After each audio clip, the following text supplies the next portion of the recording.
കുറച്ച് ദിവസമായി സോഷ്യൽ മീഡിയയിൽ വൈറലായിക്കൊണ്ടിരിക്കുന്ന ചിത്രമാണ് മോഹൻലാലിൻ്റെ പുതിയ ഗെറ്റപ്പ്. തല മൊട്ടയടിച്ച് കനത്ത മീശയും കത്തുന്ന നോട്ടവുമായി നേവിയുടെ അടയാളമുള്ള ടീഷർട്ട് ധരിച്ച് ലിക്കർ ഫ്ലാസ്കും ചുരുട്ടുമായി നിൽക്കുന്ന ചിത്രം വരച്ചെടുത്തതാണ്. മോഹൻലാലിൻ്റെ ബ്ലോഗായ ദി കംപ്ലീറ്റ് ആക്ടറിൻ്റെ ഫേസ്ബുക്ക് പേജിൽ സംതിങ് ബിഗ് ഈസ് കമ്മിങ് എന്ന അടിക്കുറിപ്പോടെയാണ് ആദ്യം ഈ ചിത്രം പ്രത്യക്ഷപ്പെട്ടത്.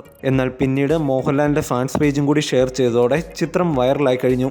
ഇപ്പോൾ ഈ കിടിലൻ ലുക്ക് ഏത് സിനിമയ്ക്ക് വേണ്ടിയുള്ളതാണെന്നാണ് ആരാധകർക്ക് അറിയേണ്ടത്. NTR ജൂനിയറിന്റെ ഫാൻ പേജിലും ഈ ചിത്രം ഷെയർ ചെയ്തിട്ടുണ്ട്. മേജർ രവി സംവിധാനം ചെയ്യുന്ന ബിയോണ്ട് ദി ബോർഡേഴ്സ് എന്ന ചിത്രത്തിൽ മോഹൻലാൽ വ്യത്യസ്ത ഗെറ്റപ്പുകളിലാണ് എത്തുന്നത്. ഇതിൽ ഒരു ഗെറ്റപ്പാണ് ഇതെന്നാണ് നല്ലൊരു ശതമാനം ആരാധകരും പറയുന്നത്. വടക്കൻ സെൽഫിയുടെ സംവിധായകൻ പ്രജിത്തിന്റെ ബെൻസ്വാസു എന്ന ചിത്രത്തിലെ കഥാപാത്രമാണെന്നും ഇവയൊന്നുമല്ല ഏതോ പുതിയ ചിത്രമാണെന്നും ചില ആരാധകർ പറയുന്നു. എന്താണേലും 100 കോടി ക്ലബിൽ ഇടം നേടിയ പുലിമുരുകന് ശേഷം മോഹൻലാലിന്റെ ഓരോ ചിത്രത്തിനായും കാത്തിരിക്കുകയാണ് ആരാധകർ. ജിബു ജേക്കബ് സംവിധാനം ചെയ്യുന്ന മുന്തിരിവള്ളികൾ തളിർക്കുമ്പോഴാണ് മോഹൻലാലിൻ്റെതായി പുറത്തിറങ്ങാനിരിക്കുന്ന അടുത്ത ചിത്രം.